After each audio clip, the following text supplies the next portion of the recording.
Shalom bien-aimé, j'espère que tu vas bien. J'aimerais ce matin partager avec toi sur un sujet, sur le discernement. La parole de Dieu nous interpelle à plusieurs reprises sur le discernement. C'est quoi le discernement? De manière globale. Le discernement, en fait, c'est l'habilité qu'on a de pouvoir prendre ou naviguer face à une situation, en fait. De pouvoir prendre une décision précise, une décision qui va nous amener directement, en fait, dans le bon chemin ou dans la bonne direction. De manière globale, je ne te donne pas la définition du discernement selon la Rousseau, selon le dictionnaire, de manière globale. Et la parole de Dieu nous invite, comme je disais tantôt, à marcher avec le discernement, à prendre des décisions avec le discernement. Et la parole de Dieu nous parle du discernement dans plusieurs chapitres de la Bible, mais je vais lire aujourd'hui dans le livre de Romains 1, à partir du verset 2. L'apôtre Paul nous dit ceci: « Ne vous conformez pas à ce monde-ci, mais soyez transfigurés par le renouvellement de votre intelligence pour discerner quelle est la volonté de Dieu, ce qui est bon, agréé et parfait. » Peut-être ta version à toi de ta Bible te dira: ne vous conformez pas au siècle présent, mais soyez transformés par le renouvellement de l'intelligence. En fait, on comprend que pour pouvoir avoir le discernement, il faut qu'il y ait une transformation, une transfiguration, comme ma Bible le dit ici, mais il faut qu'il y ait une transformation, c'est le terme simple. Il faut qu'il y ait une transformation au niveau de l'intelligence, au niveau de la pensée, au niveau des attitudes, au niveau du caractère, au niveau des décisions. Et quand il va avoir cette transformation-là, à partir de ce moment-là, on pourra faire le discernement. Le discernement, c'est-à-dire discerner qu'est-ce qui est bon. Bon selon la parole de Dieu. Qu'est-ce que Dieu agrée? Qu'est-ce qui est parfait selon la parole de Dieu? Parce que là, je m'adresse aux chrétiens. Je parle à ceux qui ont accepté Jésus-Christ dans leur vie comme leur Seigneur et leur Sauveur. Donc, c'est pour ça que je dis qu'est-ce qui est bon selon Dieu. Parce que c'est notre standard, en fait, c'est notre guide. Je dis toujours que la Bible est le manuel sur lequel nous nous appuyons pour connaître qu'est-ce qui est bon, qu'est-ce qui est agréable et qu'est-ce qui est parfait pour notre Seigneur et notre Dieu, pour qui nous marchons et pour qui nous vivons. Quand on parle de transfiguration ou quand on parle de transformation, on parle d'un changement. Un changement qui se fait. Ce changement-là s'opère. Ce n'est pas un changement qui va être tout de suite visible. Ce n'est pas comme si vous prenez du Javel et que vous versez sur un t-shirt, un top comme ça de couleur jaune. Et tout de suite, vous allez voir la transformation qui va se faire. Mais c'est un changement qui s'opère dans l'intérieur. Et quand il s'est opéré à l'intérieur de nous, à l'intérieur de notre pensée, de notre intelligence, ça commence à être visible devant les hommes. Et c'est visible comment face à nos réactions. Vous verrez que quelqu'un qui a eu la transformation où l'intelligence a été renouvelée, les décisions face à une situation autrefois, vous aurez la facilité de vous énerver, la facilité de crier, d'être agacé, de vous sentir blessé. Face à la même situation, il va y avoir une autre réaction. Une réaction où on est plus calme, où des fois même vous trouvez des excuses en fait à la personne qui a commis ces actions-là, que autrefois vous ne pourrez pas supporter. C'est là où vous allez vous rendre compte qu'il y a eu réellement une transformation, il y a eu quelque chose qui s'est passé. Et cela est possible uniquement par l'œuvre du Saint-Esprit. N'oubliez pas, la parole de Dieu nous dit que ce n'est ni par notre force, ni par notre puissance, mais par l'Esprit de Dieu. C'est-à-dire que cette transformation-là va se faire au travers du Saint-Esprit qui vit en nous. Mais pour que le Saint-Esprit puisse effectuer cette transformation-là, il a besoin des outils que nous allons lui fournir. Pourquoi? Parce que le Seigneur n'a jamais voulu des personnes, en fait, des robots. Moi, je dis toujours ça. Quand tu parcours la Bible, tu te rends compte que le Seigneur a toujours voulu d'une création où l'homme était impliqué. Bien qu'il est Dieu, bien qu'il est souverain, bien qu'il peut faire absolument tout sans nous, il a voulu quand même, dans sa souveraineté, il a voulu quand même nous impliquer dans les décisions de sa création. Et ça, c'est merveilleux. C'est là où on peut voir l'amour et la gloire de Dieu. Parenthèse. En fait, le Saint-Esprit a besoin que tu participes et que ensemble vous puissiez sortir quelque chose de merveilleux, que vous puissiez être transformé. Et l'outil dont le Saint-Esprit a besoin, c'est la connaissance que tu as de la parole de Dieu. Le Saint-Esprit a besoin que tu te plonges dans la parole de Dieu. Et quand tu seras face à des situations, l'Esprit de Dieu te rappellera. N'oubliez pas, c'est ce que le Seigneur Jésus-Christ nous dit dans le livre de Jean, Jean 14, je crois, à partir du verset 16, quand il nous parle qu'il enverra un autre consolateur, qui nous conduira dans toute la vérité, qui nous rappellera ce que le Seigneur Jésus nous disait. Tout ce que le Seigneur Jésus nous a dit, c'est sa parole. C'est la Bible que nous voyons au jour d'aujourd'hui. Le Saint-Esprit va passer donc par la parole de Dieu pour pouvoir nous rappeler ce que Jésus-Christ a dit, ce qui est bon, ce que la parole de Dieu nous recommande de faire. Donc, il faut que nous ayons cette volonté-là. Si nous voulons vraiment avoir le discernement, il est nécessaire que nous puissions nous impliquer par la lecture de la parole de Dieu, par du temps passé dans la parole. Et à partir de ce moment, le Saint-Esprit prendra ce que tu as lu ou médité dans la parole de Dieu et il va amener ça va ramener la transformation à l'intérieur de toi. La parole de Dieu, je le dis toujours, c'est comme un miroir. Plus tu te mets face à ce miroir, plus à un moment donné, tu commences à te voir comme le miroir en fait te voit. Sans filtre, la parole de Dieu va venir, il va faire un travail profond à l'intérieur qui va être manifesté à l'extérieur. Tu ne peux pas avoir des problèmes de colère, tu ne peux pas avoir des problèmes de jugement, d'impudicité, on va dire ça comme ça. Et tu veux combattre ça de tes propres forces parce que des fois c'est l'erreur que nous faisons en fait. D'où la raison d'avoir le discernement. Dans cette situation, je ne peux pas. Qu'est-ce que la parole de Dieu dit? Et tu vas te plonger dans la parole de Dieu et tu laisses le Saint-Esprit commencer à travailler en toi. Ça peut prendre parfois du temps, comme des fois ça peut être très rapide.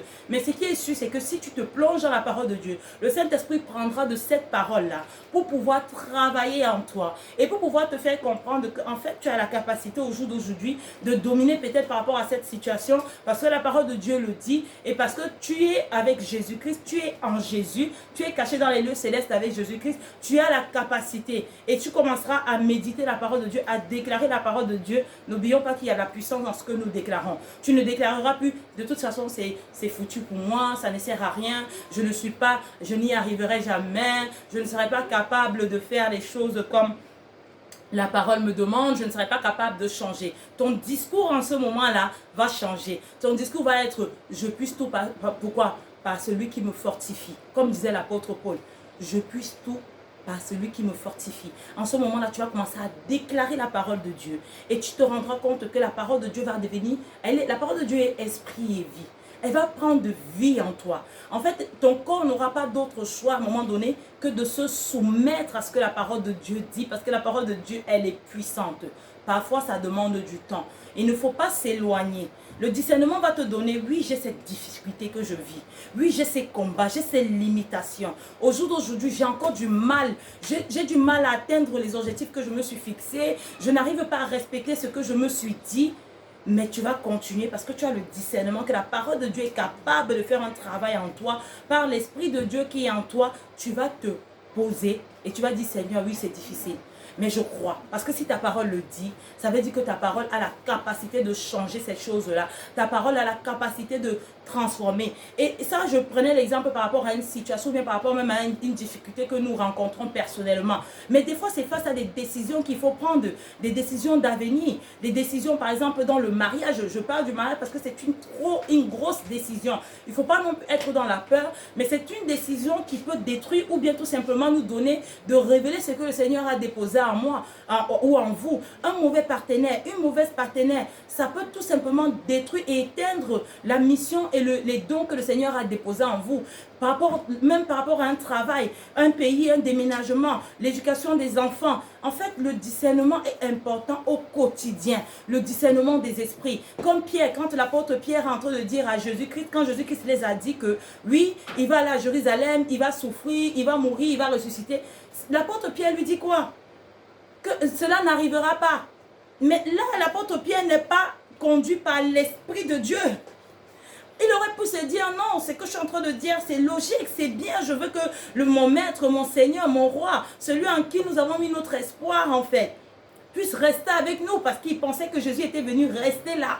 Il ne comprenait pas que le but de Jésus, la mission de Jésus, que elle était plus grande que seulement en Israël ou bien qu'à Jérusalem. Mais Jésus-Christ, comme il avait le discernement, il a compris tout de suite que là, ce n'était pas la volonté de Dieu pour pouvoir faire ce que... C'était pas la volonté de Dieu, ce que Pierre était en train de dire en fait. Et il a pu reprendre Pierre en disant, arrière de moi Satan. Il ne parlait pas de Pierre, il parlait de l'esprit qui avait animé Pierre en ce moment-là. Des fois, on peut avoir des situations où on a l'impression que c'est bien. C'est véritablement la volonté de Dieu. Ça s'aligne avec la parole de Dieu même. Mais si on n'a pas l'esprit de Dieu pour nous dire, oui, ça s'aligne avec la parole de Dieu, mais ce n'est pas ce que j'ai pour toi en ce moment-ci, on va rentrer dedans, on va se retrouver dans des difficultés. Je vous donne un exemple bien aimé. Il n'y a pas longtemps, je regardais une vidéo, un enseignement. J'étais sur YouTube, j'étais en train de naviguer, je suivais un enseignement.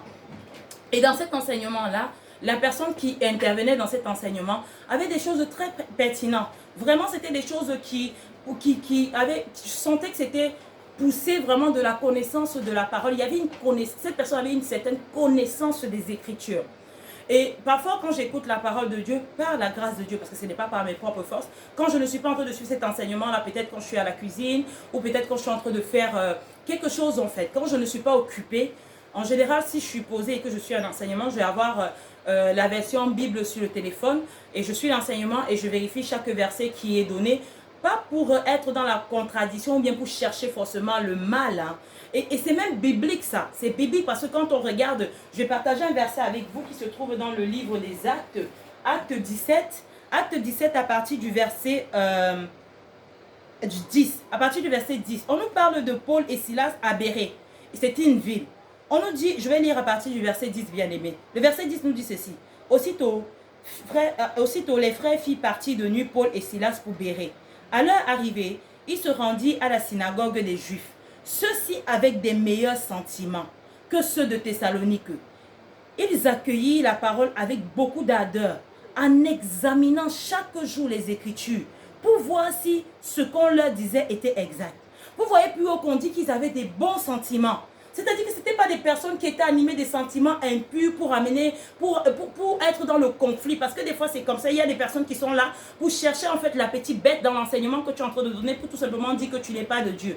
La parole nous dit qu'ils étaient animés des meilleurs sentiments que l'église de Thessalonique où Paul et Silas avaient eu des problèmes là-bas, ou surtout l'apôtre Paul avait eu des problèmes. Ils n'ont pas reçu l'évangile comme ceux de Bérée ont reçu l'évangile. Mais ils faisaient quoi? Ils allaient examiner. Ça veut dire que c'est biblique quand lorsque nous suivons des enseignements et que nous allons vérifier les références des versets bibliques qui nous a été donnés pour voir si c'est exact en fait.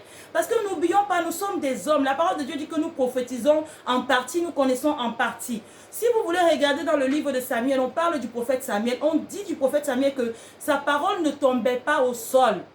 C'est-à-dire que tout ce qu'il déclarait, le Seigneur était derrière pour l'accomplir. Mais quand le Seigneur demande au prophète Samuel d'aller dans la maison d'Isaïe, le père de David, pour aller oindre le prochain roi, qu'est-ce que le prophète Samuel fait? Quand il arrive dans la maison d'Isaïe, il fait appeler tout le monde, mais dès qu'il voit Eliab, le frère aîné du roi David, il dit quoi? Certainement celui-ci est loin de l'Éternel. Et le Seigneur le reprend en lui disant, ne le regarde pas, ne regarde pas sa belle taille, je l'ai rejeté. Parce que je ne suis pas comme un homme. Je ne regarde pas ce qui frappe au regard. Le Seigneur regarde dans le cœur. Mais je donne cet exemple pourquoi? Pour illustrer que ce n'est pas parce que quelqu'un est grand, ce n'est pas parce que quelqu'un est connu, ce n'est pas parce que quelqu'un qui a donné des paroles qui sont vraies tout le temps que ça veut dire qu'il ne peut pas avoir une erreur. Ça ne veut pas dire que la personne n'est pas un vrai serviteur de Dieu. Ça ne veut pas dire que la personne n'est pas quelqu'un que le Seigneur a envoyé. Simplement qu'il peut arriver, parce que nous sommes des humains, de confondre ou bien d'avoir une compréhension qui n'est pas forcément ça. Et je reviens à cette histoire où je vous dis que je suivais cet enseignement-là. Et la personne en fait qui donnait cet enseignement parlait sur le livre de Rois, un roi au chapitre 18. Et un roi chapitre 18 nous parle de Élie quand il a fait venir la pluie. Et si vous lisez un roi 18 à partir du verset 19 que je vais lire avec vous, comme ça sera plus clair.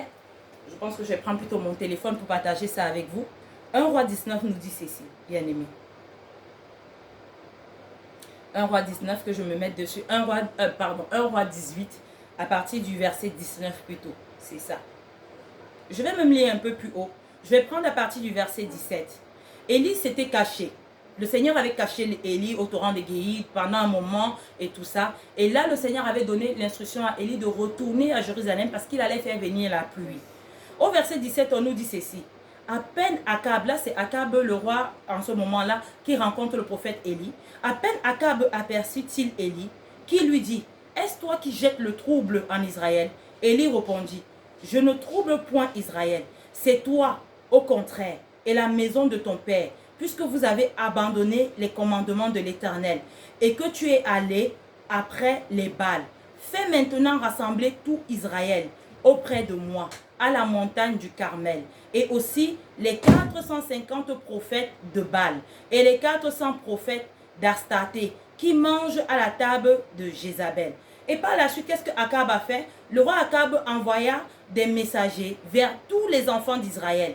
Et il rassembla les prophètes à la montagne du Carmel. On voit ici Élie qui donne des instructions au roi Akab. Le roi Akab fait appeler le peuple d'Israël et il fait aussi appeler parmi eux les prophètes de Baal et d'Astarté. Pardon pour le bruit, s'il y a du bruit derrière, c'est les vacances, j'ai les enfants à la maison. Et dans cet enseignement, la personne qui parlait dans cet enseignement mettait en avant plus le verset 19. Pas le verset 19, le chapitre 19. Là, j'ai lu le 1 roi 18. Mais dans le chapitre 19, c'est tout simplement le roi Akab qui va raconter ce qui s'est passé à son épouse Jézabel. Jézabel n'était pas là quand Élie a fait descendre le feu, quand Élie a décidé de... Parce que quand on lit au verset 18, 38, Élie a laissé le ton d'abord aux prophètes de Baal de faire quoi? D'invoquer leur Dieu. Et il avait dit au verset 29 ou 28 aux enfants d'Israël, jusqu'à quand est-ce que vous allez continuer à être un pied à gauche, un pied à droite? À un moment donné, décidez-vous. Soit le Dieu d'Israël est le vrai Dieu, le Dieu d'Abraham, d'Isaac et de Jacob, soit les Baals sont les vrais dieux. Et il a mis ce défi-là en disant, c'est soit la personne qui fait tomber, le Dieu qui fait tomber le feu, que ses disciples, ses adeptes vont invoquer et qui fera tomber le feu. Ce Dieu-là alors sera reconnu aujourd'hui comme le Dieu qu'il faut suivre.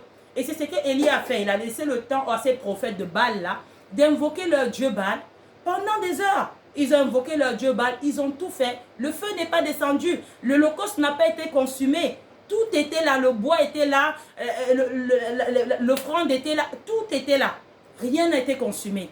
Mais quand on voit au verset 38 de 1 roi 18, Élie invoque l'Éternel. Avant tout d'abord, on voit que Élie c'est quelqu'un qui avait la connaissance des Écritures. Il fait quoi? Il met d'abord les 12 pierres pour représenter les 12 tribus d'Israël. Il rétablit l'alliance. Et il invoque le Dieu d'Abraham, d'Isaac et de Jacob. C'est-à-dire qu'il parle de ce Dieu qui a fait cette alliance avec Abraham dès le départ. Il va principe par principe, il ne brûle rien. Et il invoque le feu. Il dit, si tu es Dieu, que ton feu descende et qu'il consume l'autel, l'holocauste, le bois. Et avant même d'invoquer le Seigneur, Élie fait quoi? Pourquoi on ne dise pas qu'il a triché? Parce qu'il y avait quand même la sécheresse en Israël en ce temps-là. Vous imaginez que le feu aurait pu partir tellement facilement. Il a mouillé l'autel. On dit qu'il a creusé, autour de là où il devait allumer le feu. Je paraphrase. Et il a versé quasiment 15 litres d'eau. Ce n'est pas écrit 15 litres d'eau, c'est écrit un ya. Je ne me souviens plus du terme exact que la Bible qualifie, mais en vers, si vous cherchez, ça veut dire 15 litres d'eau à peu près. Et le prophète Élie a versé ça sur le bois, sur l'autel. Il a tout mouillé pour que ce soit encore plus difficile que le feu prenne. Mais la parole nous dit que quand il a invoqué le feu est tombé. Ça a consumé l'offrande, l'autel, l'holocauste, l'eau qui était en dessous de l'autel. Ça a tout asséché. Et qu'est-ce qui s'est passé quand le peuple a vu ça? Le peuple s'est prosterné face contre terre. Et ils ont crié au verset 40 ou 39 par là. Non, verset 39, c'est l'Éternel qui est Dieu. C'est l'Éternel qui est Dieu. C'est ça, c'est le verset 39. Je vais lire le verset 39 qui dit, quand tout le peuple vit cela, ils tombaient sur leur visage et dit, c'est l'Éternel qui est Dieu. C'est l'Éternel qui est Dieu. C'est-à-dire que là, le peuple reconnaît que c'est le Dieu d'Abraham, d'Isaac et de Jacob qui est Dieu. Et en se prosternant devant lui, ils reconnaissent et ils commencent à l'adorer. Tu ne te prosternes pas devant quelque chose que tu ne peux pas adorer. Et quand Akab va raconter ça à sa femme Jézabel au chapitre 19, Jézabel envoie le message. Elle envoie un message en fait, parce qu'après que le peuple se soit prosterné, qu'est-ce qui s'est passé? Le prophète Élisée au verset 40 a dit ceci: saisissez les prophètes de Baal, leur dit Élie, qu'aucun d'eux n'échappe. Et il les saisit. Élie les fit descendre au torrent de Kison, où il les égorgea. Donc Élie a fait égorger tous ces prophètes-là.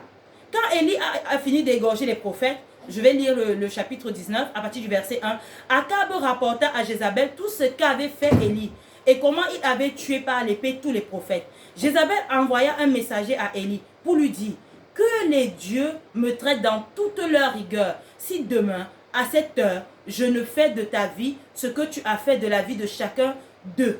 Déjà, Jézabel parle de que les dieux, c'est-à-dire qu'elle ne reconnaît même pas le Dieu d'Israël, puisqu'elle est en train de parler les dieux. On sait qu'on n'a qu'un seul Dieu. Mais elle, comme elle servait une multitude de dieux, donc elle s'appuyait sur ces multitudes de dieux-là pour menacer le prophète Élie. Et on peut voir la même menace que le prophète Élisée fait à Samuel dans le livre de Samuel en utilisant cette même, c'est une forme de malédiction. Quand vous creusez, la parole de Dieu vous dit qu'en fait, c'était, quand on prononçait des propos comme ça, c'était une manière de maudire. Si je ne te fais pas ça, je ne te fais pas ça, que la malédiction peut-être tombe sur moi un peu dans ce sens-là. Donc si vous regardez dans le livre de Samuel, quand Samuel entend la voix de l'Éternel et qu'il ne comprend pas et qui va voir en fait le prophète Élisée lui dit le lendemain, dis-moi tout ce que le Seigneur t'a demandé, t'a dit. Sinon, si tu ne me dis pas la vérité, il utilise à peu près les mêmes propos que Jézabel a utilisé. Et en ce moment-là, on sait très bien que le Seigneur était déjà déçu de la maison d'Élisée. Il avait déjà pris la décision que Élisée et ses fils, en fait, sa maison n'allait plus servir l'Éternel. Donc, c'est les mêmes propos que Jézabel utilise. Vous allez comprendre où j'en viens, bien aimé. En fait, dans cet enseignement que j'écoutais, il était dit que Élie a fui. Parce que si vous lisez le chapitre 19, vous allez voir que Élie a fui suite à la menace de Jézabel. Et l'enseignement disait que Élie a fui pourquoi? Parce que dans le terme hébreu, vraiment dans la Bible hébraïque, selon pas selon la Bible hébraïque, selon le test, ce que cela voulait dire en hébreu, que quand tu prends ce test de Jézabel qui menace Élie, ça dit ceci en hébreu, traduit en français, ça dit que vu que toi, tu n'as pas exercé la miséricorde sur les prophètes de Baal, comme Joseph, lui, il avait exercé la miséricorde sur ses frères qu'il avait vendus en Égypte. Parce que vous vous souvenez, les frères de Joseph, ils avaient peur que Joseph allait se venger. Mais Joseph les a dit quoi? Vous avez prévu de me faire du mal, mais l'Éternel l'a changé en bien. Joseph a exercé la miséricorde. Et dans cet enseignement, il était dit que, en fait, Élie a fui parce qu'il n'avait pas exercé la même miséricorde que Joseph avait exercée. Et elle a juré, Jézabel a juré par le Dieu de Joseph en disant que comme tu n'as pas exercé la miséricorde comme Joseph l'a fait, moi je jure par le Dieu de Joseph qui est un Dieu miséricordieux, que si je ne te fais pas ci, je ne te fais pas ça, c'est que je ne suis pas Jézabel. Or ce n'est pas vrai. Ce n'était pas vrai. Et ce n'est pas pour...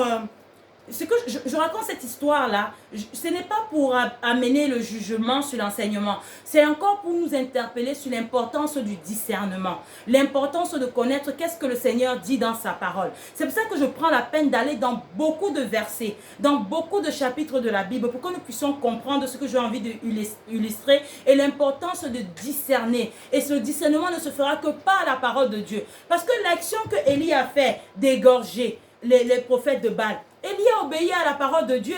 Parce que Élie n'a pas égorgé le peuple.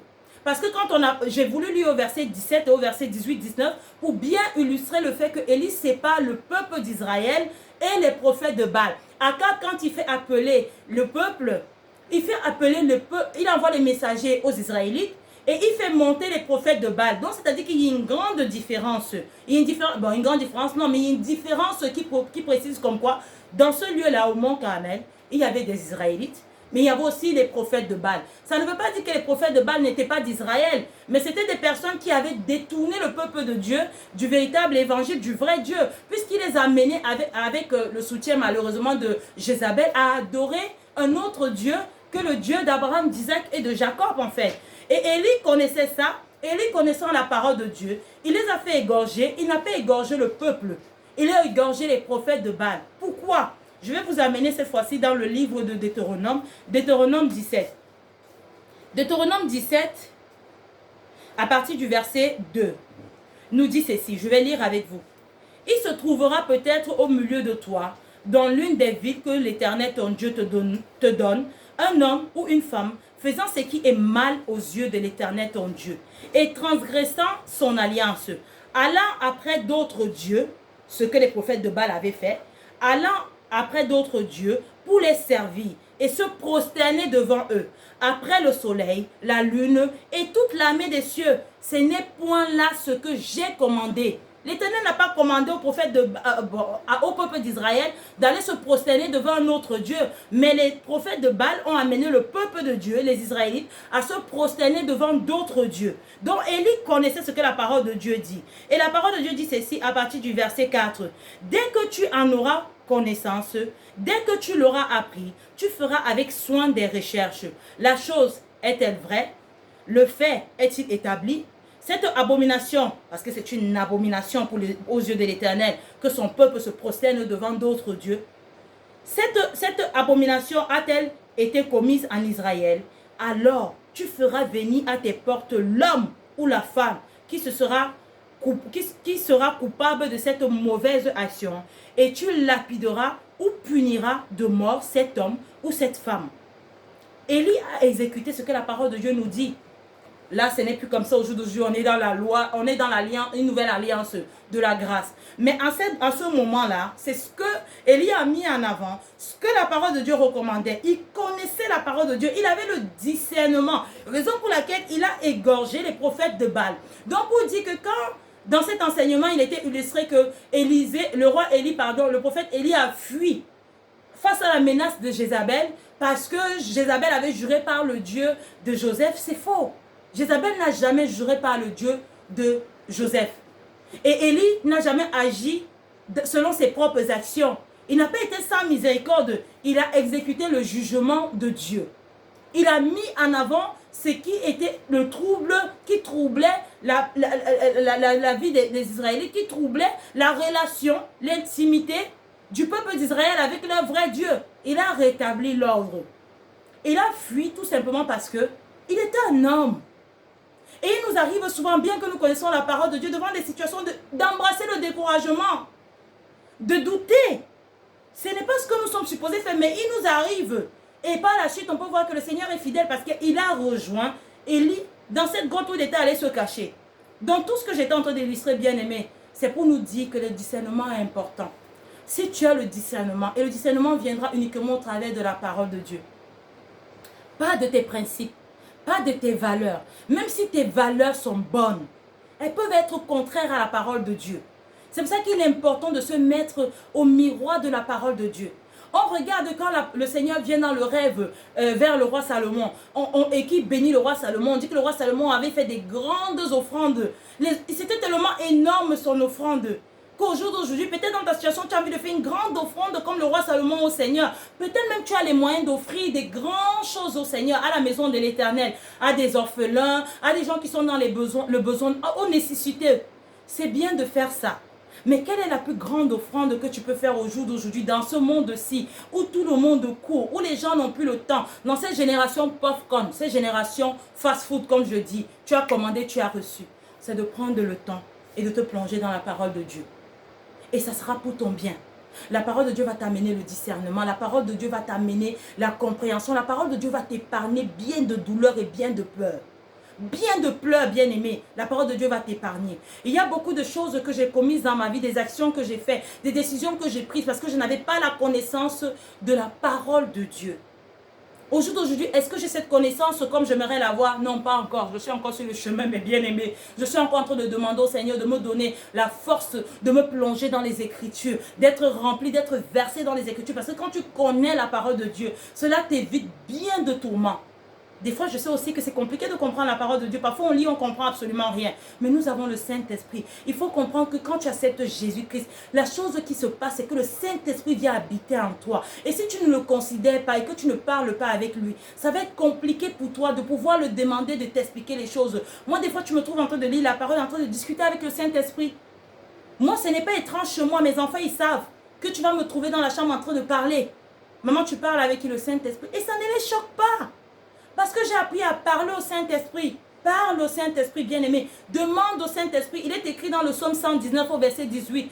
Illumine les yeux de mon cœur pour que je puisse contempler les merveilles de ta loi. La loi, c'est la parole, hein, parce que c'est ce que nous appelons le Pentateuque, l'Ancien Testament. C'est ça qui est la loi. En gros, c'est tous les livres de l'Ancien Testament. Donc, c'est la parole de Dieu. Il suffit de demander au Saint-Esprit de te donner en fait cette compréhension des Écritures et le Saint-Esprit le fera. Je sais que la vidéo elle a été un peu longue, Mais c'est important que nous puissions naviguer dans plusieurs chapitres, plusieurs versets, pour pouvoir comprendre l'importance du discernement. D'autant plus en ces jours de la fin où il y a une apostasie qui est claire et qui est là. Elle est visible, le monde des ténèbres est en train d'œuvrer. Les gens courent après les prophètes, les gens courent après les prophètes comme des autres personnes qui ne connaissent pas le Seigneur et qui courent vers les marabouts en fait. Est-ce que c'est mauvais de désirer une parole prophétique? Non. Mais lorsqu'on commence à courir après un homme pour avoir la direction, on va être dans l'erreur. Pourquoi? Parce que la parole de Dieu dit dans le livre de Jérémie 17 que maudit est l'homme, je vais y aller, Jérémie 17 au verset, je crois verset 5. Hein.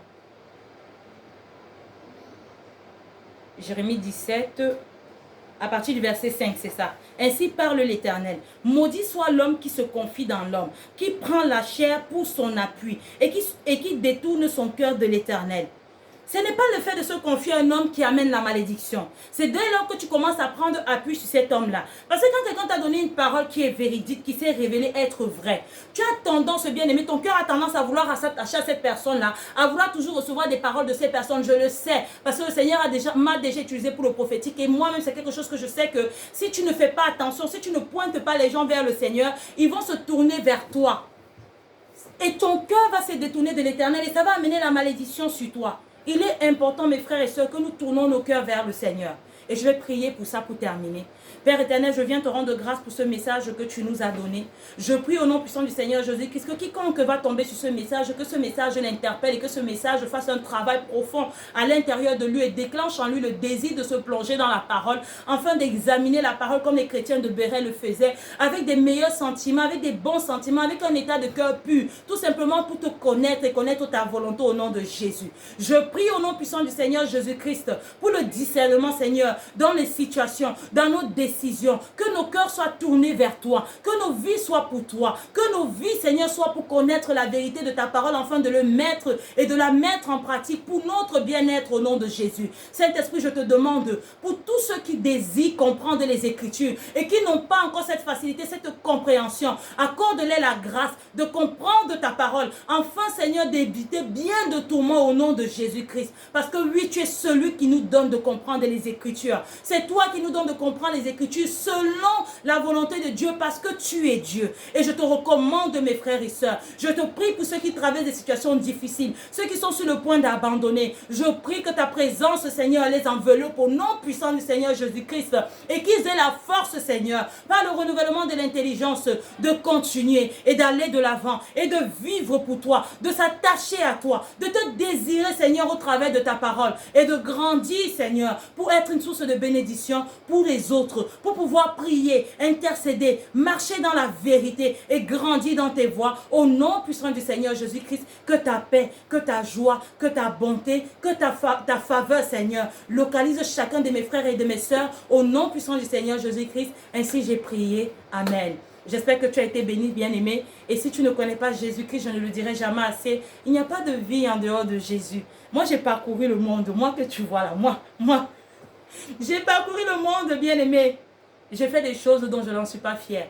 Mais au jour d'aujourd'hui, je connais qui je suis en Jésus. Et cette personne qui a fait ces choses d'autrefois là, ce n'est plus moi. Ce n'est plus cette personne qui est là.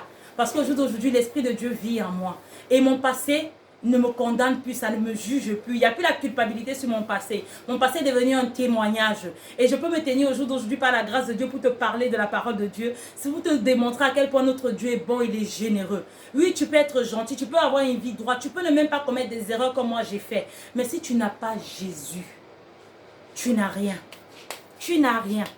Donc si tu veux reconnaître, ou pas reconnaître, mais accepter Jésus-Christ comme ton Seigneur et ton Sauveur, je te laisserai la prière dans la description. Il suffit d'y aller, de le confesser. Et c'est simple. Je dis toujours aux gens que ce n'est pas parce que c'est simple que ça veut dire que ce n'est pas vrai ou qu'il n'y a pas eu un changement. Et si tu acceptes Jésus-Christ, prie, demande au Seigneur de te conduire vers des personnes qui ont l'amour de Dieu, qui ont l'amour de la parole, qui pourront t'aider à grandir, à connaître Dieu. Ou que le Seigneur te conduise dans une église où tu pourras rentrer dans les eaux du baptême. C'était ta sœur, une fois de plus, sois bénie et je te dis à très bientôt. Shalom, que la paix de l'Éternel soit sur vous, sa grâce, sa bonté, sa faveur et à très bientôt pour une prochaine vidéo. Soyez bénis au nom de Jésus.